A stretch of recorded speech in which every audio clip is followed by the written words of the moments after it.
आपल्यासोबत शिंदे सेनेचे नेते संजय निरुपम सर आहे. कसं पाहता तुम्ही ज्या पद्धतीने उद्धव ठाकरेचा नुकताच नागपुरात जे आहे आंदोलन झालं, रामरक्षा आंदोलन झालं, रामाची रक्षा करण्याची गरज आहे असं सांगतात.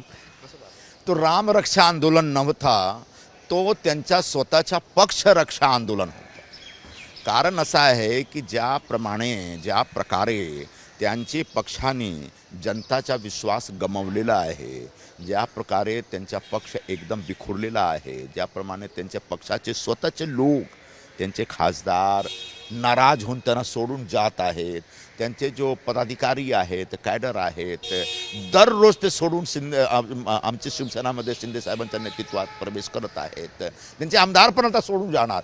तर यामुळे त्यांच्यामध्ये एक भीती निर्माण झालेला आहे आणि रामचा सहारा घेऊन ते स्वतःच्या पक्षासाठी हा एक आंदोलनचा ढोंग करत आहे.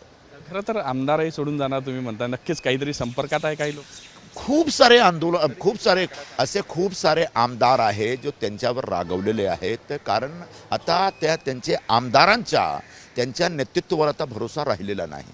ते आता सोडून जाण्याचा मार्ग बघत आहेत. तो कधी सोडून जाणार तर त्यांचा विषय आहे, पण मी नक्की सांगू शकतो की त्यांचे सर्व आमदार म्हणजे 2-3 सोडून जे मुंबईचे आहेत सर्व त्यांच्यावर रागवलेले आहेत. खरं तर 2-3 सोडून आमदार म्हणजे याचा अर्थ शिंदे सेनेत लवकरच येणार असं म्हणतात.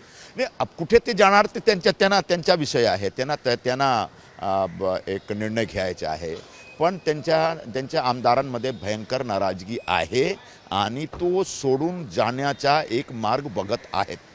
लवकरच कधी कुठलीही घटना घडून पुन्हा ऑपरेशन टायगर मला काय वाटतं, जेव्हा तुम्ही ऑपरेशन टायगर सांगता ना तेव्हा असं वाटतो की आम्ही त्यांचा पक्ष फोडत आहे. नाही, आम्ही त्यांचा पक्ष फोडत नाही. त्यांच्या पक्षामध्ये स्वतः एक गळती चालू आहे.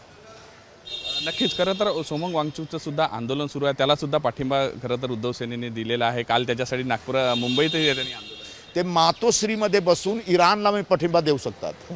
ते मातोश्रीमध्ये बसून काही करू शकतात, कारण ते घरातून बाहेर निघण्यामध्ये त्यांना खूप आळस होतो आणि पक्षाची रक्षासाठी ते नागपूरपर्यंत आले. ते चांगलं केलं त्यांनी, पण ते याच्या मातोश्रीमध्ये बसून जंतर मंतरचे आंदोलनच्या समर्थन देण्याचे काय उपयोग आहे.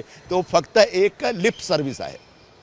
कसं पाहता तुम्ही ज्या पद्धतीने आंदोलन झालेलं आहे, कुठेतरी आक्रोश आहे आज. खरं तर म्हणजे आज अधिवेशन सुद्धा सुरू आहे. मोठ्या प्रमाणात विरोधकांचं म्हणणं आहे का दडपशाही केली जाते. हे आंदोलनचा जो उद्देश होता तो आता एक समजा पार पडलेला आहे, उद्देश पूर्ण झालेला आहे. म्हणजे विषय काय होता, विद्यार्थ्यांना त्रास होत होता. आमचे विद्यार्थी परीक्षाची तयारी करतात तर त्यांचे परीक्षाचा पेपर लीक होतो. तो एक चुकीचा बाब आहे आणि तो एक पाप आहे आणि त्या विषयाच्या विरोधात शासनाचा लक्ष वेधण्याचा काम केला पाहिजे होता आणि केला त्यांनी. आता नीटची पुनर्परीक्षा झाली, रिझल्ट पण आलेला आहे, पेपर लीक झाला नाही, म्हणजे ते शासनाने काहीतरी चांगली कारवाई केलेली आहे.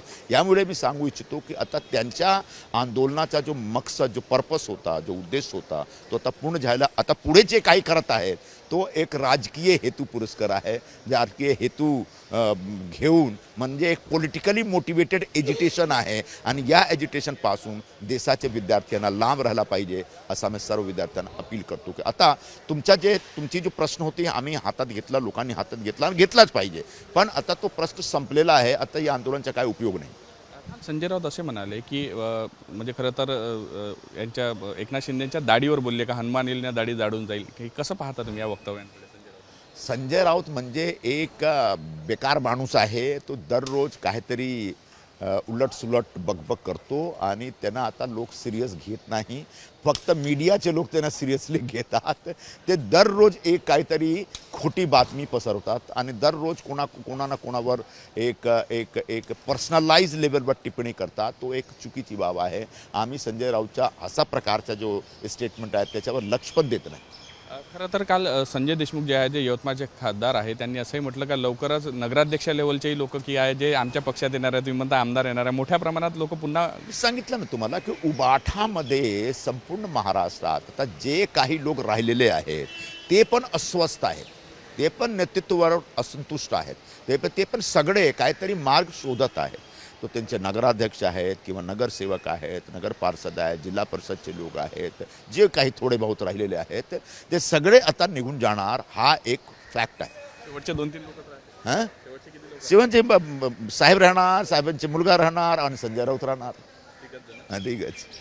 नक्कीच हे होते खरं तर शिंदे सेनेचे नेते संजय निरुपमजी. त्यांनी जे आहे संजय राऊतांच्या वक्तव्यावर ज्या जोरदार टीका केली आणि आता पुढच्या काळामध्ये मोठ्या प्रमाणात जे आमदारसुद्धा फुटणार आहे.